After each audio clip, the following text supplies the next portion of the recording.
Bwana, ninakuinua na kukutukuza. Ibitiwe jina lako litukuzwe, Mfalme.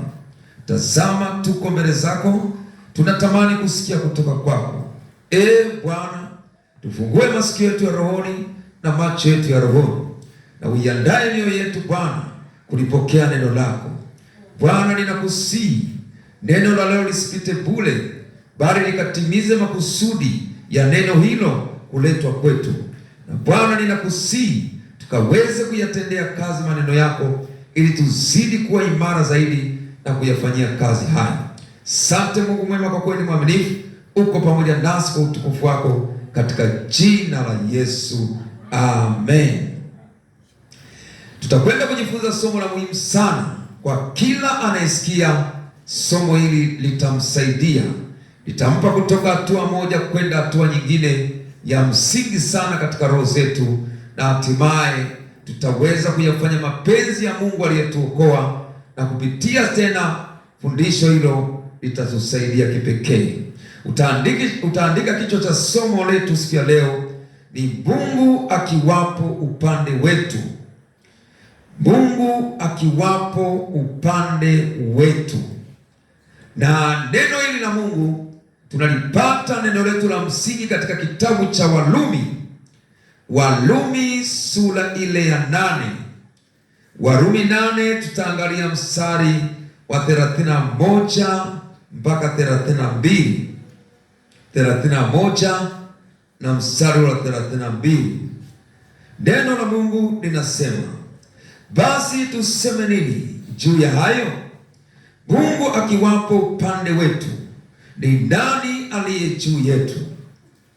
Yeye asiyemwachilia mwana wake mwenyewe, bali alimtoa kwa ajili yetu sisi sote, atakosaje kutukirimia na mambo yote pamoja naye?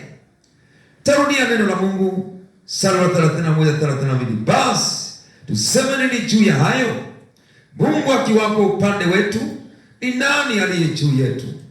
Yeye asiyemwachilia mwana wake mwenyewe, bali alimtoa kwa ajili yetu sisi sote, hata atakosaje kutukirimia na mambo yote pamoja naye? Ndugu zangu, tunaona neno la Mungu hapa linatuambia kabisa, Mungu akiwa upande wetu, Mungu akiwapo upande wetu, utaweza kuona ni uhakika zaidi wa maisha tunayoishi hapa duniani. Ni uhakika zaidi wa ulinzi tunaokuwa nao hapa duniani. Ni uhakika zaidi wa uponyaji tunaopata tukiwa hapa duniani. Ni uhakika zaidi kutolewa katika vifungo na kuwekwa huru tukiwapo hapa duniani. Ndio maana tunaona yeye huyu mtumishi wa Mungu Paulo, kwa uvuvio wa Roho Mtakatifu, akasema maneno haya kwamba Mungu akiwapo upande wetu, ni nani basi aliye juu yetu? Ni nani basi atakuwa kinyume chetu hata mtu huyo akafanikiwa? Ni adui gani atakuwa kinyume chetu hata akafanikiwa? Ndugu zangu, maneno haya ni ya Mungu. Haya ni hakika. Haya sio maneno ya kubahatisha.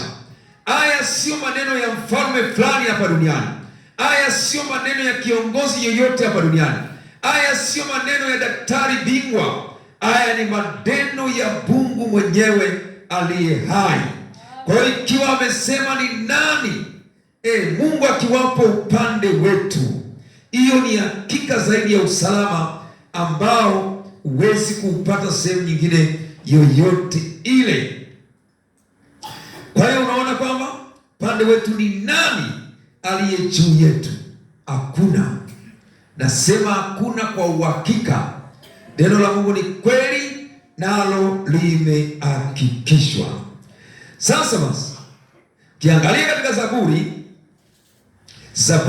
118 mstari wa 4 mpaka wa 9, tunaona mtumishi wa Mungu naye Daudi naye anatoa uhakikisho huo kwamba Mungu akiwa upande wetu, hakuna aliye juu yetu ambaye atainuka kinyume chetu akafanikiwa katika eneo lolote lile. Zaburi 118 na mstari ule wa 4 mpaka mstari wa 9. Tasoma neno la Mungu linasema, wamchao Bwana na waseme sasa ya kwamba fadhili zake ni za milele. Katika shida yangu nalimwita Bwana, Bwana akanijibu, akaniweka panapo nafasi. Bwana yuko upande wangu, sitaogopa.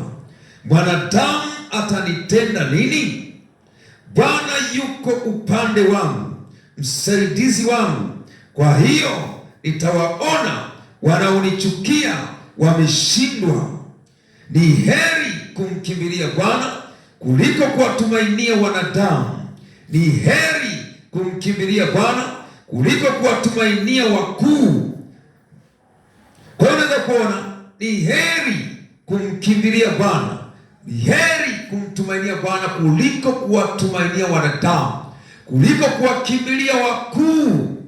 Wakuu wanaoelezwa hapa ni pamoja na watu wenye vyeo, ukawatumainia wao kwa sababu ndugu yako ni waziri, kwa sababu ndugu yako ni rais, kwa sababu ndugu yako ni daktari bingwa, alafu ukawatumainia wao, ukaweka mawazo kwao, ukayahamisha kutoka kwa Mungu aliye hai.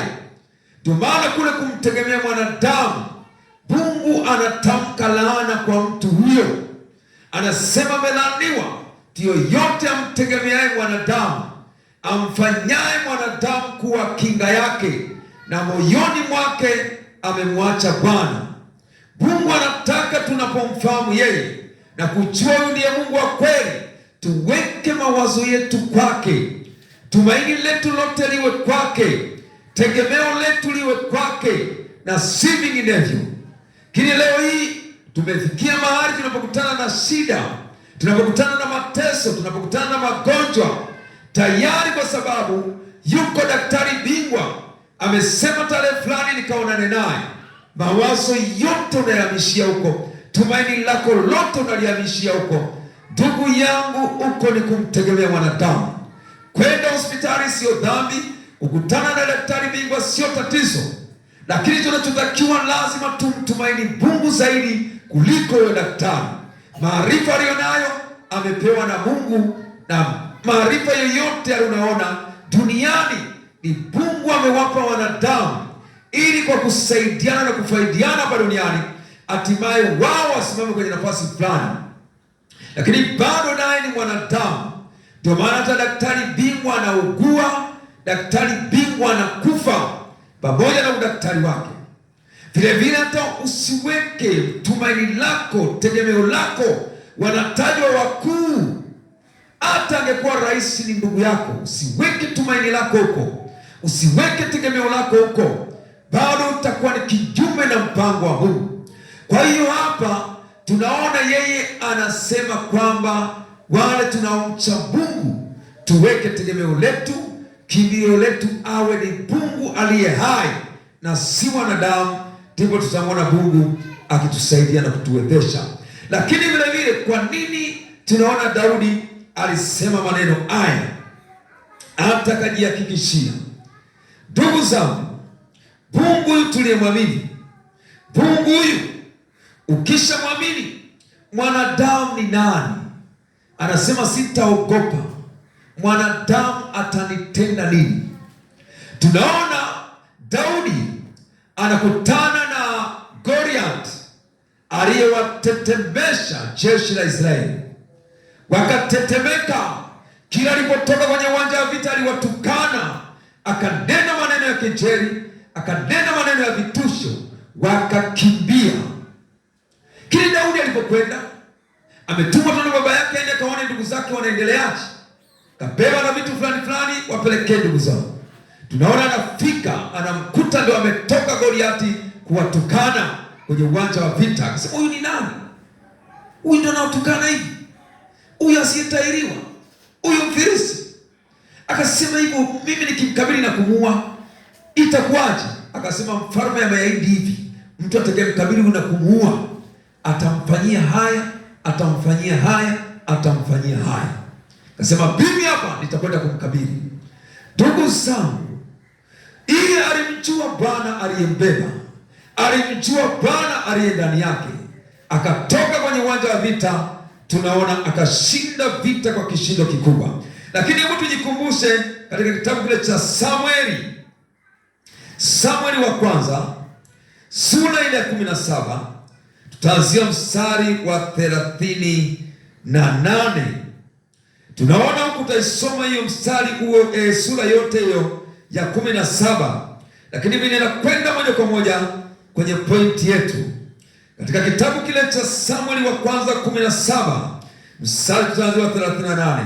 Ndipo Sauli akamvika Daudi mavazi yake ya vita, akamtia chepeo cha shaba kichwani, akamvika dirii, naye Daudi akajifunga upanga juu ya mavazi yake, akajaribu kwenda, maana alikuwa hajavijaribu. Daudi akamwambia Sauli, siwezi kwenda na vitu hivi, maana sikuvijaribu.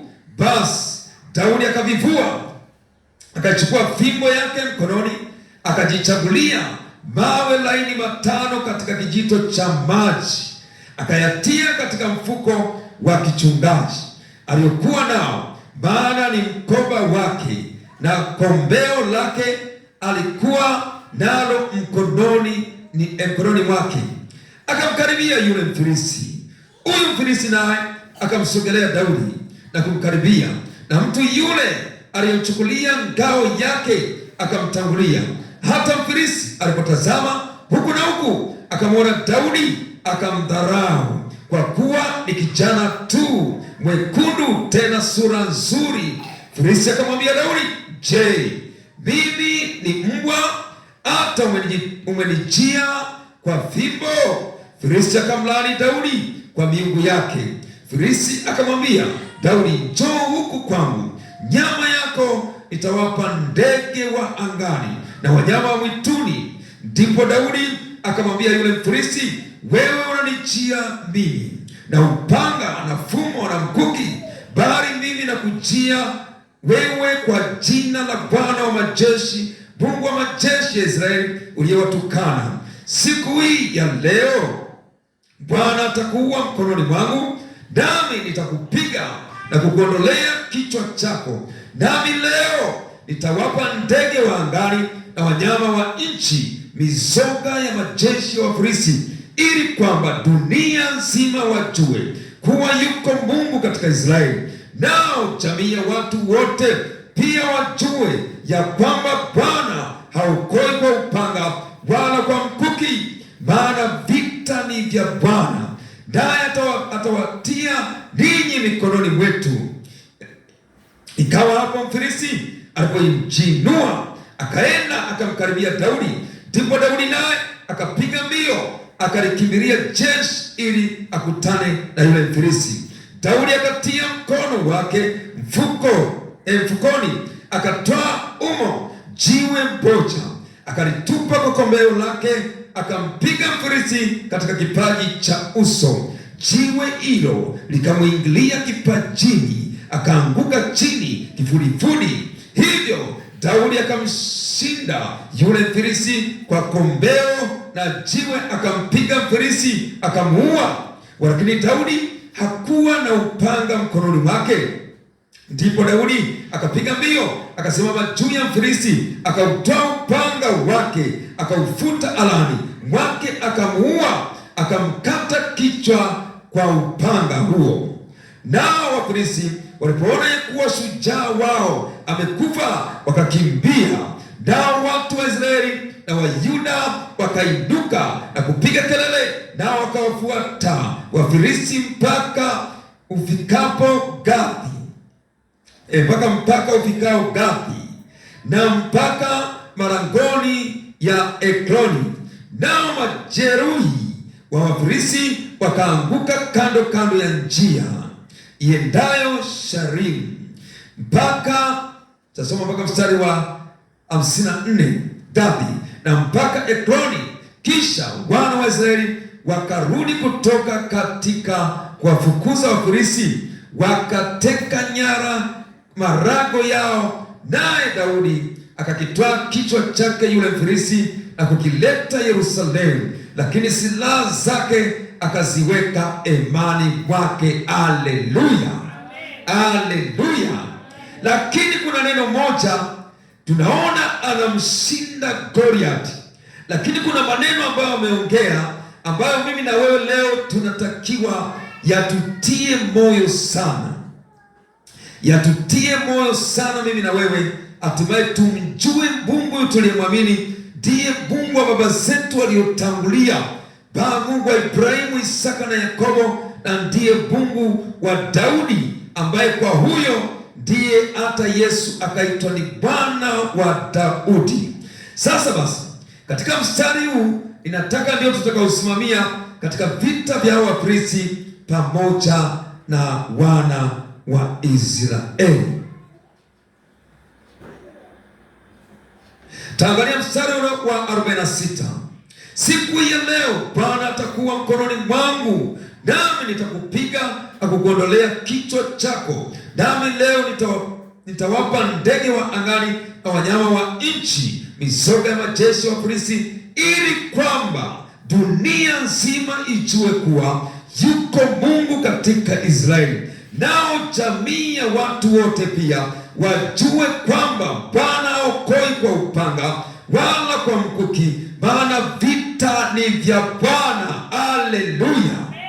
Kwa hiyo tunaona akasema dunia nzima wajue kuwa yuko Bwana, yuko Mungu wa Israeli. Dunia yote, jamii yote ijue kuwa Bwana haokoi kwa upanga, Mungu haokoi kwa silaha za mwili, bali uwezo uko katika silaha za rohoni, zina uwezo hata kuangusha ngome katika jina la Yesu. Vile vile hapa Tanzania watu watajua kuwa yuko Mungu katika eneo hili, yuko Mungu maeneo ya Mkolemba, yuko Mungu maeneo ya Gongo la Mboto. Watajua hakika yuko Mungu Dar es Salaam, yuko Mungu Tanzania, katika jina la Yesu. Kwa hiyo usiogope kutisha kwao. Watakuja na vitisho na silaha za kila namna, watatangaza vitisho dhidi yako, lakini nataka nikwambie yuko Mungu akiwa upande wetu. Ni nani aliye juu yetu? Hakuna, maana yake ni hakuna. Vile vile si kwamba ni nani aliye juu yetu kwa wanadamu tu, bali hata katika mambo ya rohoni, majini, mapepo, magonjwa, wachawi, kila nguvu za giza haziwezi kuwa juu yetu, sababu Bwana tuliyemwamini akiwa upande wetu, hakuna yoyote atakao kinyume chetu akafanikiwa. Lakini baada ya kusema hayo, ninaomba turudi tena katika kitabu kile cha Warumi tulikotoka kusoma, Warumi ile sura ya 8. Kuna kitu kingine ninarudi hapo ili uone wenzetu walienda kwa imani, na imani waliomwamini Mungu, katika hiyo Mungu alidhihirika kipekee kwao, na vile vile walipohakikisha kuwa Mungu akiwa upande wetu, hakuna yeyote aliye juu yetu. Angalia sasa, anatoa uhakikisho kwamba Mungu huyu sasa nimehakikisha. Twende katika kitabu kile cha Warumi 8. Warumi 8 hiyo tutakwenda kusoma mstari wa 37 sasa mpaka 39. Huyo aliongea maneno yale tuliotoka kuyasoma, mstari ule wa 31 na 32. Huyo tena mstari wa 37 sasa anaongea kwa uhakika, asema, lakini katika mambo hayo yote tunashinda na zaidi ya kushinda kwa yeye aliyetupenda.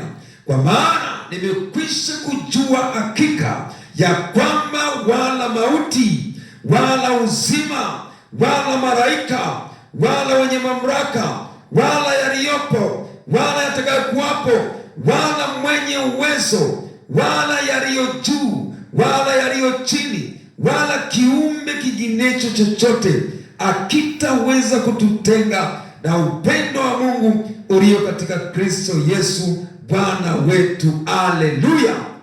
Kwa hiyo unaona hapo anasema sasa nimejua hakika. Anasema sasa nimejua hakika ya kwamba uhakika kwamba katika mambo hayo yote tunashinda na zaidi ya kushinda. Akasema litokee jambo lolote, halitaweza kutuyumbisha, halitaweza kutufanya tuyumbe, halitaweza kututoa kwa Mungu tuliyemwamini. Ndio maana unaona anahusisha hapo, anaeleza vitu hapo. Je, imekuja njaa kwako? Hiyo ikutoa katika mpango wa Mungu? Je, dhiki imekuja kwako? Hiyo ikutoa katika kumpenda kwako Mungu? Je, ni kitu gani? Mtu amekuchukia, amekutukana, amekunenea mabaya kwa ajili ya Kristo, hicho kikutoe. Ndio maana anasema hata mamlaka iliyopo, hata itakayokuwapo baadaye. Ina maana hapa anaelezea kwamba kuna wakati utawala utabadilika. Atatoka rais huyo amemaliza miaka yake, anaingia rais mwingine. Ametoka huyu mfalme amemaliza muda wake, ameingia mfalme mwingine. Anasema hata huyo akija na sheria zake, kama alivyokuwa Nebukadreza akasimamisha sanamu na kusema tutaabudu kwa Mungu mwingine yote ila kwa huyu, bado anasema hayo hayatamyumbisha. Haleluya! Na hiyo ndiyo imani. Je, baba yako akakukataa kwa sababu ya wokovu? Umeokoka na mumeo amekukataa na kusema kwa sababu umeokoka na muamini Yesu, mimi sina mpango na wewe. Je, hilo likuyumbishe umwache Kristo, uiache safari yako ya kwenda mbinguni? Bado katika hayo yote tunashinda na zaidi ya kushinda kwa yeye aliyetupenda akatuokoa katika jina la Yesu. Ndugu zangu, ukishakuwa na hakikisho la huyu uliyemwamini, ukahakikisha na ukasema hakika nimekwisha kujua nini, tutajionea fahari katika nini? Ndugu zangu, kitu gani cha kujionea fahari tofauti na huyu Yesu uliyemwamini? Ukishakipata hakikisho la huyu, nataka nikwambie utayumbishwa. Hata ukipitia kipindi gani, bado utamwangalia yeye, utamtumaini yeye. Na nataka nikwambie, ukiishi maisha ya kumtegemea Mungu kwa 100% na kuweka akili zako kwake na mawazo yako yote yakawa kwake, nataka nikwambie Mungu huwa anakuangalia kwa jicho la kipekee, tofauti na mtu yule ambaye anaruhusu mawazo ya kuwaza mambo mengine tofauti na Mungu. Hata kama utawaendea wanadamu, lakini bado Mungu awe wa kwanza, alafu hao wafuatie baadaye. Hapo utamwona Mungu akikusaidia na kukutetea. Vile vile hata kwenye zaka, kila unapopata zaka ujue Mungu ni kwanza. Ukimtolea huyo, alafu ndio mambo mengine yatakuwa yanaendelea.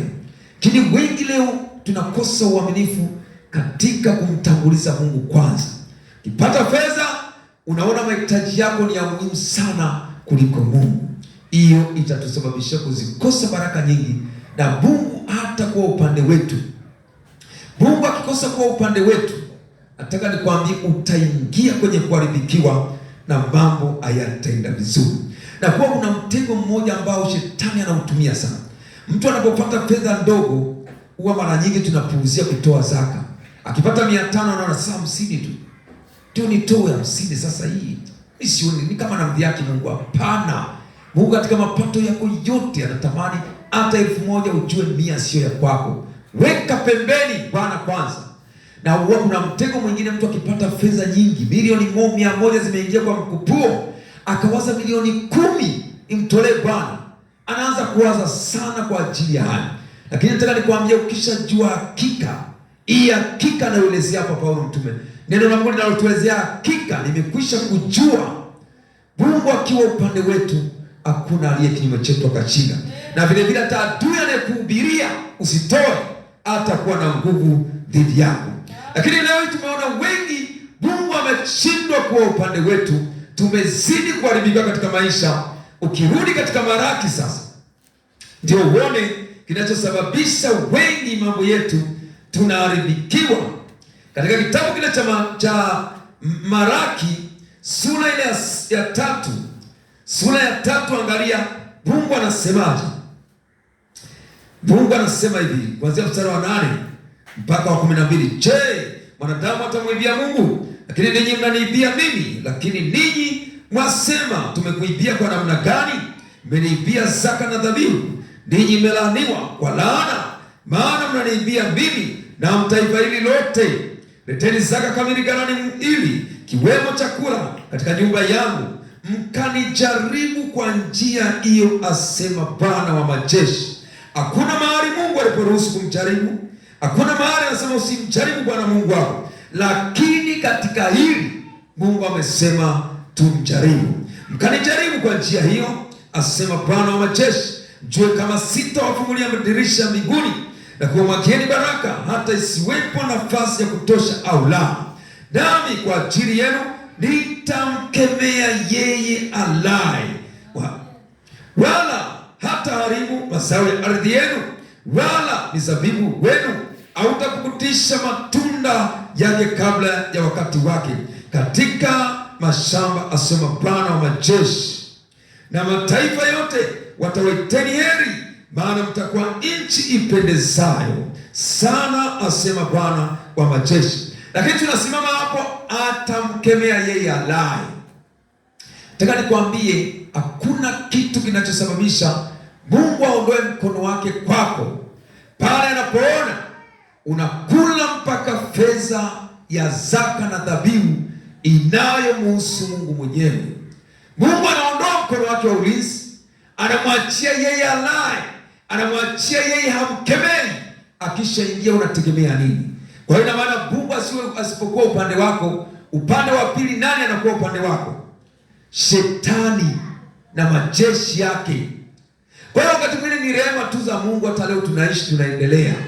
Lakini Mungu vile vile huwa anatukumbusha tusizembee na kujisahau katika swala la zaka. Kisha kula zaka na dhabihu, ujue mkono wa Bwana ukiondolewa, wakati mwingine ibilisi anaingia, hana huruma. Ataingia yeye alaye, atasababisha uharibifu. Ndio maana Bwana inatajwa mashamba vile vile na mizabibu, hiyo ikihusisha kwa ujumla wake baraka zetu zote katika ujumla wake. Vile vile Mungu huyo sasa ambaye tumemwamini, Mungu hataki achanganywe na miungu mingine. Hicho ndicho Mungu kinamfanya wakati mwingine Mungu asiwe upande wetu. Mungu hataki mchanganyo.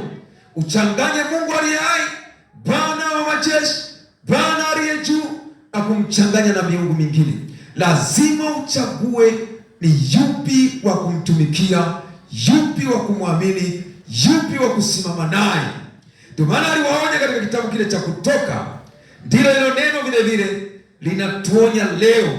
Hatutakiwi kuwa na miungu mingine ila Mungu aliye hai peke yake. Katika Kutoka 20 mstari ule wa kwanza mpaka mstari wa 6, angalia Bwana anasema nini. Mungu akanena na maneno haya yote, akasema, mimi ni Bwana Mungu wako niliyekutoa katika nchi ya Misri, katika nyumba ya utumwa. Usiwe na miungu mingine ila mimi. Usijifanyie sanamu ya kuchonga wala mfano wa kitu chochote kilicho juu mbinguni wala kilicho chini duniani wala kilicho majini chini ya dunia. Usivisujudie wala kuvitumikia, kwa kuwa mimi Bwana Mungu wako ni Mungu mwenye wivu, na wabatiliza wana maovu ya baba zao, hata kizazi cha 3 na cha 4 cha wanichukiao. Nami na warehemu maelfu elfu wanipendao na kuzishika amri zangu. Mungu anaonya tusiwe na miungu mingine ila yeye peke yake. Leo hii wanadamu tumekwenda mbali, tumekuwa na miungu mingine, tunaiweka kwenye miili yetu, tunahusisha uumbaji mwingine kwenye miili yetu na kuitangaza miungu hiyo, alafu tunataka Bwana awe upande wetu. Mungu ni Mungu mwenye wivu. Mungu achanganywe na miungu mingine. Mungu anataka uchague hivi leo utakayemtumikia. Mungu anataka uchague hivi leo utakayemwabudu. Mungu anataka uchague hivi leo utakayemwamini kwa moyo wako wote, kwa roho yako yote, kwa nguvu zako zote, ili usichanganye leo kwa Mungu huyu, kesho kwa Mungu huyu. Ndio maana leo hii watu tunaweka miungu mingine kwenye miili yetu. Kwa mfano, wanawake leo hii unapovaa wigi, unasuka rasa, unaweka rangi za midomo, kope bandia, kucha bandia, unapaka rangi kwenye kucha zako, unaweka nyusi hizo unazipaka wanja, unatoboa masikio yako, unaweka hereni, unavaa bangiri, unavaa mikufu. Hiyo ndiyo miungu mingine. Uwezi ukaweka nywele zingine ukaweka juu ya nywele za asili alizokuumba nazo Mungu. Kwa kufanya kwako hivyo, huo sio mpango wa Mungu. Hiyo ni miungu mingine umeipa nafasi katika mwili wako, alafu unasema unamwabudu Mungu aliye hai. Utakuwa unajidanganya nafsi yako. Mungu anatajwa ni Mungu mwenye wivu. Unaposuka marasta na mawigi hayo, alafu wengine wakasema umependeza, kwa hiyo ina maana huyo Mungu anaonekana umechukua nywele zake, ana kitu cha ziada zaidi kuliko Mungu aliye hai. Hayo ni machukizo mbele za Mungu. Hatutakiwi kufanya hivyo. Mwanamke usivae suruali, mwanamke usivae taiti. Taiti na mfano wa vazi la kiume, hatutakiwi kuvaa kabisa. Yote bado ni machukizo mbele za Mungu. Lazima tuvae kama wanawake, na mwanaume usivae mavazi ya mpasayo mwanamke. Mungu ameweka mipaka hiyo. Kumbukumbu la Torati 22 mstari wa 5 inaelezea kwa habari ya mwanamke asivae mavazi ya mwanamume na mwanamume asivae mavazi ya mwanamke. Lakini leo hii mwanamke anavaa, anasema kuna suruali ya kike. Jaribu kwanza. Katika Wakorintho anasema hata maumbile yenyewe hayatufundishi. Mwanamke anapovaa suruali, angalia muonekano wake, namna anavyocholeka. Hayo yote unawafanya wanaume wakukuangalie kwa macho ya tamaa. Na Yesu anasema mwanaume yote amtazamaye mwanamke kukumtamani amekwisha zini naye moyoni mwake. Kwa hiyo umezini na wanaume wengi kwa kuvaa kwako suruali bila wewe mwenye kujijua. Takiwa kuvaa mavazi ya kubana maungo yako na kucholesha maungo yako. Hayo yote ni machukizo mbele za Bwana Mungu wako aliyekuumba. Mwanaume usinyoe kiduku, usinyoe denge. Mwanaume usinyoe mitindo yoyote na kuchonga ndevu zako. Hayo yote ni machukizo mbele za Mungu aliye hai. Vile vile wanaume leo umeingia kwenye mtego mbaya. Mnavaa mavazi na nyie kama ni suruali kweli ni kwa ajili ya wanaume, lakini leo mnavaa vimono vimewashika na nyie mnacholesha maungo yenu. Hayo yote ni ubatili. Hayo yote atakufanya siku moja hutamwona Mungu. Na vijana wa leo mmeingia kwenye mtego mbaya wa ibilisi. Mnavaa suruali fupi, alafu mnavaa viatu, amvai socks kwenye miguu yenu. Dunia hiyo inaingia makanisani, udunia unaingia makanisani.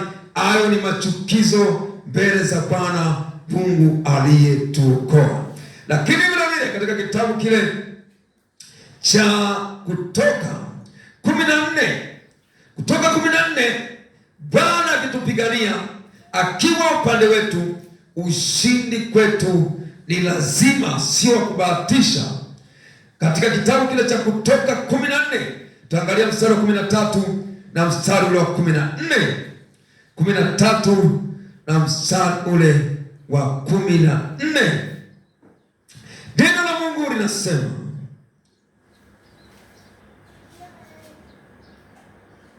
Musa akawaambia watu, msiogope, simameni tu mkauone wokovu wa Bwana atakaowafanyia leo, kwa maana hao wa Misri mnaowaona leo hamtawaona tena milele. Bwana atawapigania ninyi, nanyi mtanyamaza kimya. Huyo ndiye Bwana, huyo ndiye Mungu aliye hai. Huyu Bwana akisimama nasi, huyu Bwana akiwa upande wetu, nani atakayeinuka kinyume chetu akafanikiwa? Na vile vile anapoongelea hao wa Misri mnaowaona leo, anasema hamtawaona milele. Nataka nikwambie, Bwana akishughulika na matatizo yako hutayaona milele. Kwa sababu gani? Huyo Goliath anasimama kwa upande wa shetani na mwakilisha shetani. Tunaona kama Daudi alivyoshughulika na Goliath akamuondoa hata asionekane milele. Ndivyo ilivyo, Mungu akiwa upande wako akasimama na wewe, hayo magonjwa akisha yaondoa hayataonekana milele. Akiondoa mawingi kichwani mwako, marasa mwanamke kichwani mwako, akiondoa mapambo ya kikaba nini maishani mwako, hutayaona hayo milele. Bwana akiwa upande wako akafanya matengenezo ya maisha yako, nataka nikwambie utafanikiwa katika mambo yako yote katika jina la Yesu. Lakini asipomkemea alaye akaingia kukuharibu. Ndio maana unaona leo hata ushindi wa kushinda dhambi huna. Kwa sababu gani? Bwana hayuko upande wako. Ndio maana leo unavaa mawigi, marasa, rangi za midomo. Leo huyu unavaa mavazi ya kubana, mavazi ya aibu. Mwanamke unavaa suruari. Kwa sababu gani? Bwana hajawa upande wako. Lakini tutamani yeye akiwa upande wetu. Nani aliye juu yetu? Bwana akiwa upande wetu, magonjwa gani yatakuwa juu yetu? Bwana akiwa upande wetu, umaskini gani utakuwa juu yetu? Lazima tutaona Bwana katika kila eneo la maisha yetu akitufanikisha katika jina la Yesu. Umejifunza nini mpaka hapo ndugu yangu? Mungu ni mwema, Mungu anatupenda, Mungu anatujali sana.